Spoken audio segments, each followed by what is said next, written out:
There has been a lot of focus after the Mumbai terror strikes on the lack of enough bulletproof jackets for the security agencies. But it's not just the lack of jackets but also the quality that is often compromised.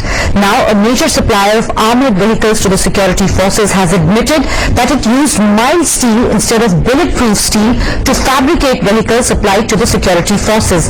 And as Deepak Bajpai now reports, the bulletproof steel is used only in the cars supplied to a few VIPs.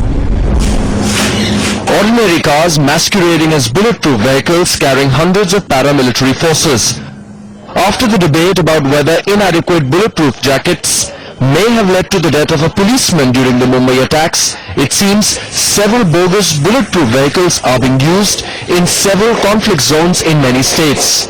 PESCO, or the Punjab Ex-Servicemen Corporation, which supplied bulletproof vehicles to Punjab, Jammu and Kashmir, Nagaland, Manipur and Bihar between 1992 and 2002, has admitted that they supplied 450 vehicles built only with mild steel, a low-cost option to some VIPs and paramilitary personnel.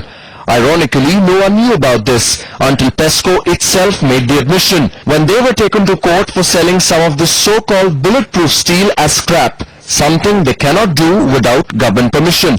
To get themselves out of that situation, they pointed out that their steel was safe to sell, as it wasn't really bulletproof and therefore could not be misused. 450 vehicles जो उन्होंने bullet proof करे हैं, वो bullet proof steel use नहीं करा, उसकी बजाय तो माइल्ड स्टील यूज करा. इससे हम बड़े चौंक गए. This shocking admission of the supplier was brought to the notice of the Ministry of Home Affairs, but the ministry passed the buck by writing to the Chandigarh administration to take action. The action, however, was never taken.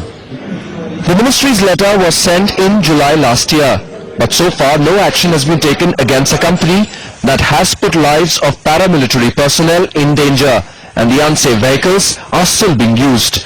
With Deepak Bajpai in New Delhi, Ankush Arora, NDTV.